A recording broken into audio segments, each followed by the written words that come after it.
Introducing the Current Affairs Workbook. It is an activity-driven learning comprising summaries, quick facts, MCQs, true-false statements, mains practice questions, and ethics case studies, consolidated into a comprehensive workbook. Dive into our monthly magazine summary, a concise overview capturing key insights, events, and trends of the month. Unlock the power of our Quick Facts block, your rapid reference toolkit with essential facts, figures, and critical statistics. Experience our dynamic activities like MCQs and true-false statements to subjective questions and ethics case studies that refine your analytical thinking and articulation skills. Track your progress with our dedicated self-evaluation page, your personal growth monitoring and improvement tool.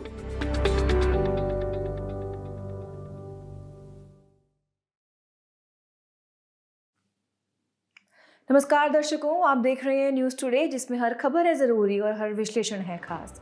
बात करते हैं मुख्य सुर्खियों की। अविश्वास मत पारित होने के बाद फ्रांस की सरकार गिर गई।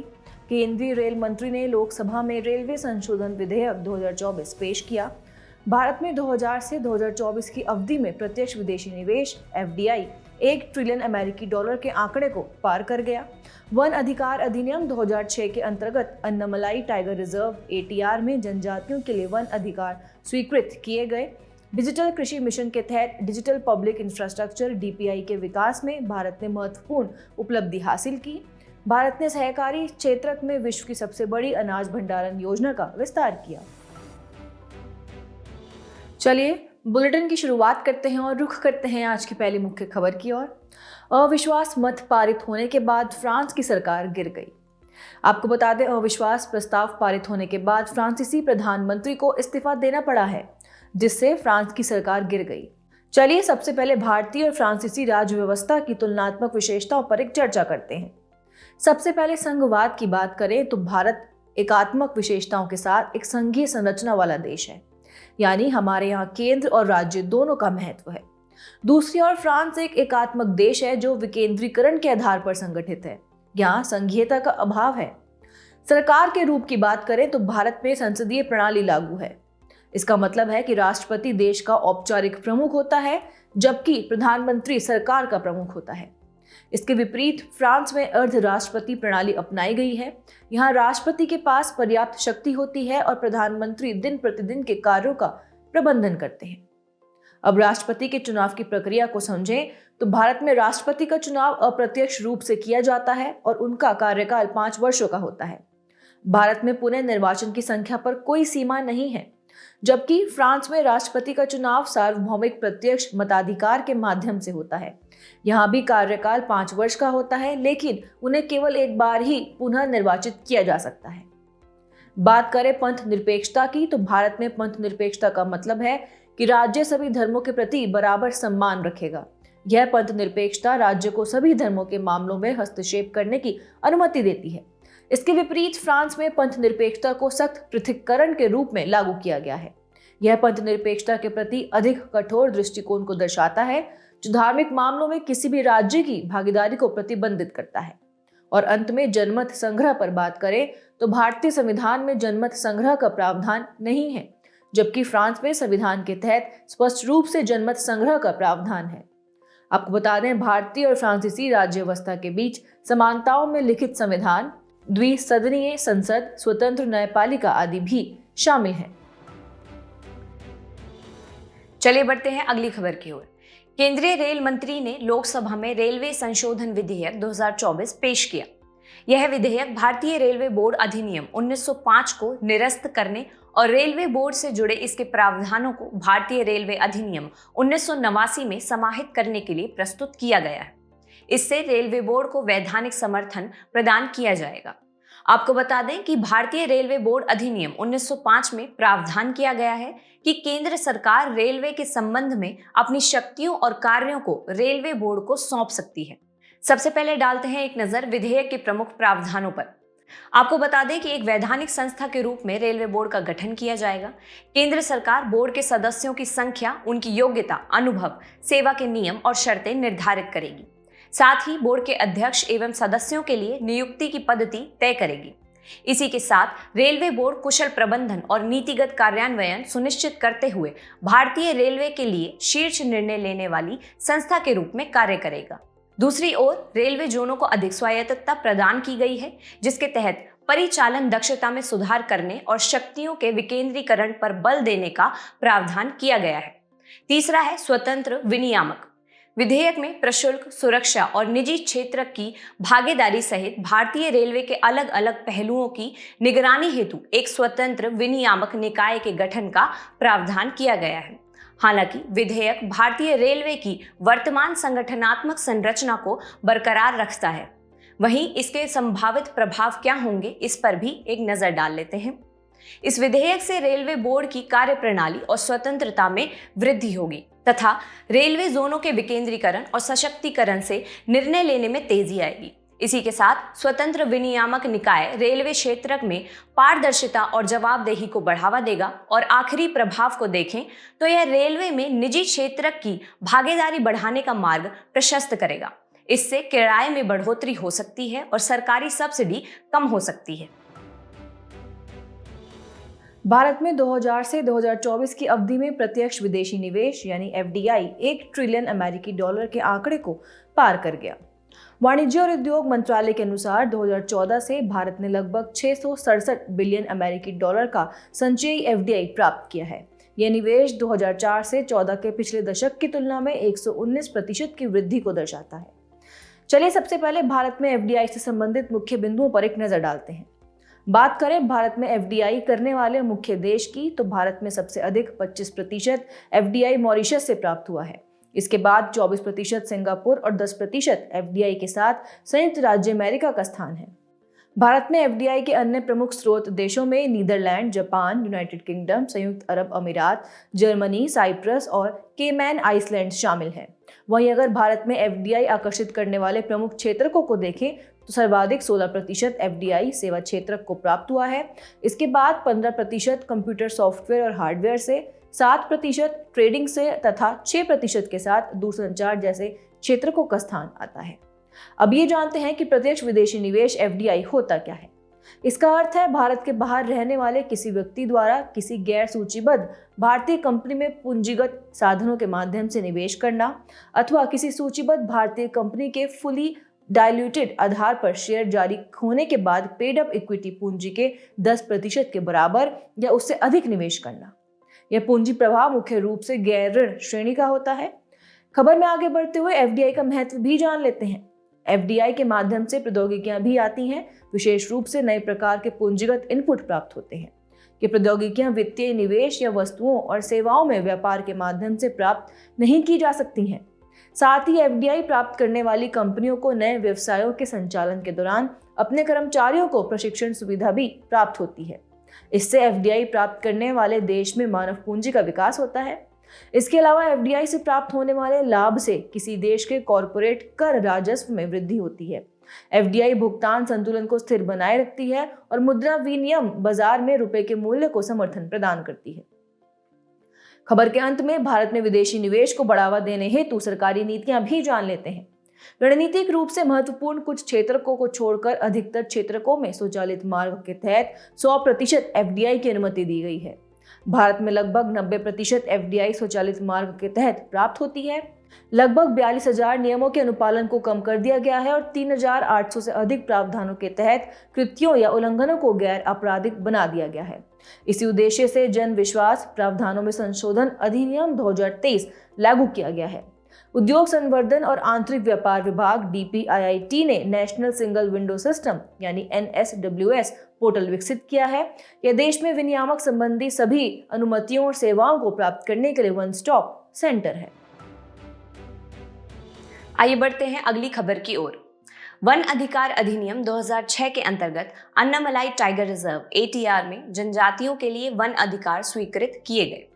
जिला स्तरीय समिति ने अन्नामलाई टाइगर रिजर्व ATR में नगरुथु 1, नगरुथु 2 और चिन्नारपति जनजातीय बस्तियों को वन अधिकार अधिनियम 2006 के तहत सामुदायिक एवं व्यक्तिगत अधिकारों को मंजूरी दे दी है।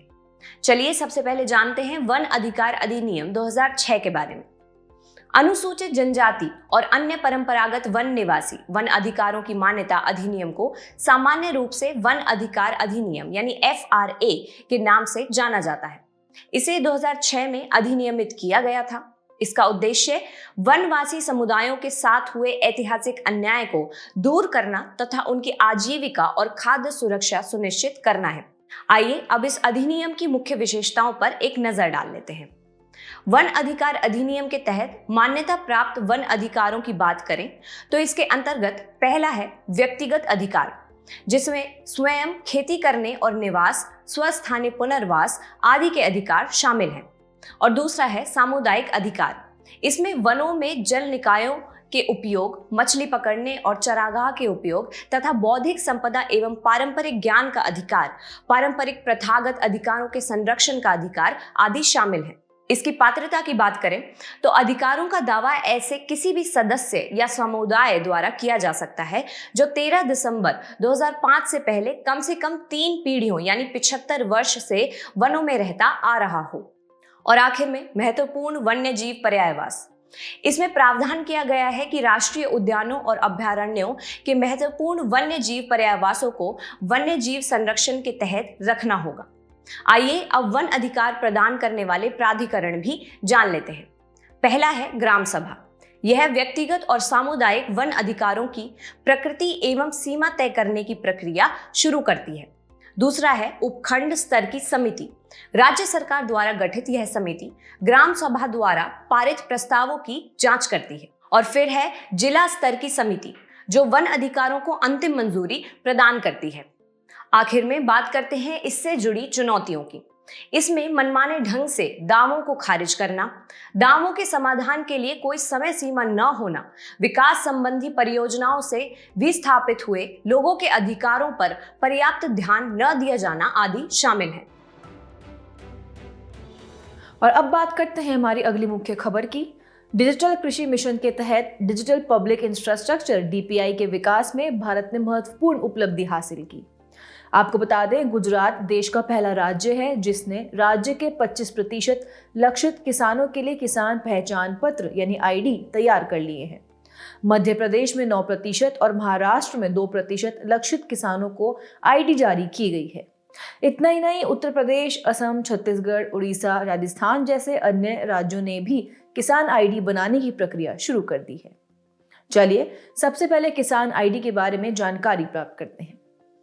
किसान ID वास्तव में आधार नंबर से जुड़ी किसानों की एक विशिष्ट डिजिटल पहचान है।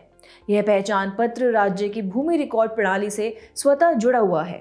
इसका अर्थ है कि किसी व्यक्तिगत किसान के भूमि रिकॉर्ड विवरण में कोई भी बदलाव किसान ID में स्वतः अपडेट हो जाता है।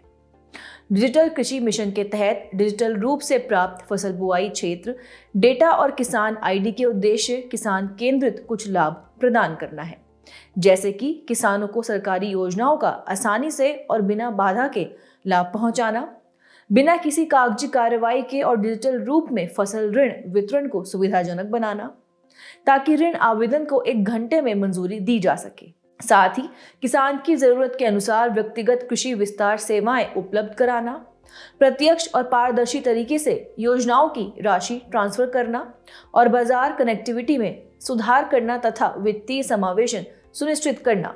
आपको बता दें, यह अभियान व्यापक मानक डिजिटल कृषि प्रणाली के निर्माण की दिशा में एक महत्वपूर्ण कदम है। मानक डिजिटल कृषि प्रणाली एग्रीस्टेक पहल का हिस्सा है। अंत में एक नज़र डिजिटल कृषि मिशन यानी DAM पर भी डाल लेते हैं। यह मिशन अलग अलग डिजिटल कृषि पहलों का समर्थन करने के लिए एक अम्ब्रेला योजना है। इन पहलों में डिजिटल सार्वजनिक अवसंरचना यानी DPI बनाना, डिजिटल सामान्य फसल अनुमान सर्वेक्षण DGCES को लागू करना और केंद्र सरकार, राज्य सरकारों आदि द्वारा IT पहलों का समर्थन करना शामिल है। साथ ही इस योजना के 2 मूलभूत स्तंभ हैं।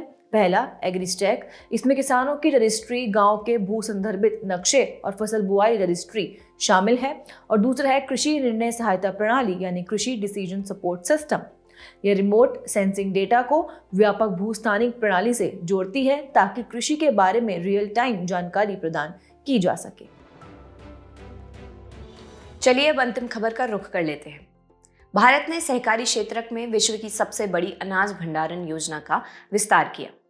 इस पहल के पायलट चरण के अंतर्गत 11 राज्यों में प्राथमिक कृषि ऋण समितियों यानी PACS में 9,750 मीट्रिक टन क्षमता वाली भंडारण इकाइयों का सफलतापूर्वक निर्माण किया गया था।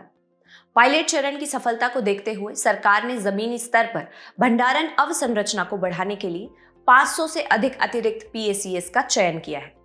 सबसे पहले जानते हैं सहकारी क्षेत्र में विश्व की सबसे बड़ी अनाज भंडारण योजना के बारे में। यह सहकारिता मंत्रालय की योजना है जिसका उद्देश्य मौजूदा योजनाओं अर्थात कृषि अवसंरचना कोष, कृषि विपणन अवसंरचना योजना आदि का अभिसरण करके PACS के स्तर पर विकेंद्रीकृत भंडारण सुविधाओं के साथ साथ अन्य कृषि अवसंरचनाओं जैसे गोदामों, प्रसंस्करण इकाइयों आदि की स्थापना करना है। इसकी कार्यान्वयन एजेंसियां देखें तो इनमें राष्ट्रीय सहकारी विकास निगम, नाबार्ड, भारतीय खाद्य निगम, केंद्रीय भंडारण निगम आदि शामिल हैं। इस योजना से PACS को लाभ होगा जिसमें कृषि संबंधी अवसंरचना के निर्माण के लिए PACS सब्सिडी और ब्याज अनुदान का लाभ उठा सकती है। इसी के साथ चलिए अब PACS के महत्व को जान लेते हैं। सबसे पहला है खाद्य सुरक्षा। विकेंद्रीकृत भंडारण से अनाज की बर्बादी कम होगी और राष्ट्रीय खाद्य सुरक्षा को बढ़ावा मिलेगा। आपको बता दें कि 2021 तक के आंकड़ों के अनुसार भारत में कुल खाद्यान्न उत्पादन 311 मीट्रिक मिलियन टन MMT है, जबकि कुल भंडारण क्षमता 145 MMT है। यह 47% की कमी को दर्शाता है। दूसरा है ऋण तक पहुंच। किसान अपने उत्पाद को PACS में बने गोदामों में सुरक्षित रखकर अगले फसल चक्र के लिए तात्कालिक वित्त या ब्रिज फाइनेंस प्राप्त कर सकते हैं। और अंत में आय सुरक्षा। इससे किसान अपने उत्पादों को गोदामों में स्टोर करके बाजार में बेहतर मूल्य मिलने पर बेच सकते हैं या फिर न्यूनतम समर्थन मूल्य यानी MSP पर PACS को बेच सकते हैं। अब खबर के अंत में भंडारण क्षमता को मजबूत करने के लिए शुरू की गई अन्य पहलों के बारे में जानते हैं।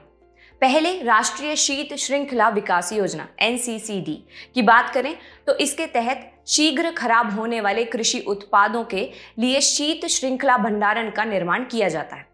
इसी के साथ ग्रामीण भंडारण योजना के तहत गांव में भंडारण की कमी को दूर करने के लिए ग्रामीण गोदामों को सब्सिडी प्रदान की जाती है। इसके अलावा अन्य पहलें देखें तो उनमें प्राइवेट एंटरप्रेन्योर गारंटी PEG योजना, PM किसान संपदा योजना आदि शामिल हैं। चलिए बढ़ते हैं हमारे खास सेगमेंट सुर्खियों में रहे स्थल की तरफ। आज हम जानेंगे नॉर्वे के बारे में जिसकी राजधानी है ओस्लो। हाल ही में भारत और नॉर्वे ने यूरोपीय मुक्त व्यापार संघ यानी EFTA समझौते के तहत निवेश पर चर्चा की। आइए सबसे पहले इसकी भौगोलिक अवस्थिति के बारे में जान लेते हैं। इसका विस्तार उत्तरी यूरोप और स्कैंडिनेवियाई प्रायद्वीप के आधे पश्चिमी हिस्से पर है। इसके सीमावर्ती राष्ट्रों की बात करें तो ये स्वीडन, फिनलैंड और रूस के साथ सीमा साझा करते हैं। साथ ही इसके सीमावर्ती जल निकायों में उत्तर में बेरेंट्स सागर, पश्चिम में नॉर्वेजियन सागर और उत्तरी सागर तथा दक्षिण में स्केगरक जल संधि है। नॉर्वे की भौगोलिक विशेषताओं की बात करें तो यहाँ के लगभग 2/3 भाग पर पहाड़ियां मौजूद हैं। इसके कटे फटे समुद्र तट के अधिकांश भाग पर गहरे हिमनदीय फियोर्ड्स स्थित हैं। आपको बता दें कि फियोर्ड्स समुद्री जल से भरे हुए बहुत गहरे हिमनदीय गर्त हैं जो उच्च अक्षांशों में पाए जाते हैं। उदाहरण के लिए सोगन फियोर्ड आदि। नॉर्वे में कई पेनिप्लेन्स नामक विस्तृत क्षेत्र भी मौजूद हैं। हालांकि इनका उभार काफी हद तक क्षरित हो चुका है। पेनिप्लेन कुछ उभारदार तथा लगभग समतल मैदान है। इनका निर्माण नदी के कटाव से होता है। वहीं नॉर्वेजियन धारा अपेक्षाकृत गर्म जल को नॉर्वे के तट के साथ उत्तर की ओर ले जाती है। चलिए बुलेटिन के आखिर में बढ़ते हैं आज की संक्षिप्त सुर्खियों की तरफ। भारत और एशियाई विकास बैंक ने मेघालय में जल सुरक्षा बढ़ाने के लिए $50 मिलियन के ऋण पर हस्ताक्षर किए। एशियाई विकास बैंक ADB को एशिया और प्रशांत क्षेत्र में आर्थिक समृद्धि को बढ़ावा देने के लिए 1966 में स्थापित किया गया था। अंगामी नागा जनजाति ने नागालैंड के हॉर्नबिल फेस्टिवल के तहत पत्थर खींचने के उत्सव में भाग लिया। अंगामी नागा जनजाति मुख्य रूप से नागालैंड के कोहिमा और दीमापुर जिलों में रहते हैं। संयुक्त राष्ट्र ने 21 दिसंबर को विश्व ध्यान दिवस के रूप में मनाने का निर्णय लिया। विश्व ध्यान दिवस के संकल्प को 193 सदस्यीय संयुक्त राष्ट्र महासभा में सर्वसम्मति से अपनाया गया। यह संकल्प लिंकटेस्टाइन ने प्रस्तुत किया था और भारत द्वारा सह प्रायोजित किया गया था। EPFO ने एशिया और प्रशांत क्षेत्र के लिए अंतर्राष्ट्रीय सामाजिक सुरक्षा संघ ISSA का गुड प्रैक्टिस अवार्ड जीता। कर्मचारी भविष्य निधि अध्यादेश 1951 के माध्यम से EPFO की स्थापना की गई थी। बाद में इस अध्यादेश की जगह कर्मचारी भविष्य निधि अधिनियम 1952 ने ले ली थी। अंतर्राष्ट्रीय ऊर्जा एजेंसी IEA ने ऊर्जा और AI पर वैश्विक सम्मेलन आयोजित किया। IEA का मुख्यालय पेरिस, फ्रांस में है। वर्ष 1973 के तेल संकट को देखते हुए 1974 में स्थापना की गई थी। मारखोर को दुर्लभ रूप से कश्मीर में देखा गया है। यह विश्व की सबसे बड़ी जंगली बकरी है। भारतीय खगोल भौतिकी संस्थान के खगोलविदों ने पहली बार एंड्रोमेडा गैलेक्सी में नोवा से पराबैंगनी उत्सर्जन का अवलोकन किया। खगोलविदों ने उत्सर्जन का पता लगाने के लिए एंड्रोमेडा गैलेक्सी के एस्ट्रोसेट डेटा का उपयोग किया। खान मंत्रालय ने जैव विविधता से समृद्ध विरासत क्षेत्र मेलूर में हिंदुस्तान जिंक लिमिटेड को टंगस्टन खनन अधिकार प्रदान किया है। इस निर्णय का जनता, पर्यावरणविदों और राजनेताओं ने कड़ा विरोध किया है। जाने से पहले आपकी समझ की परीक्षा के लिए डालते हैं एक नजर हमारे स्पेशल सेगमेंट प्रश्नोत्तरी पर।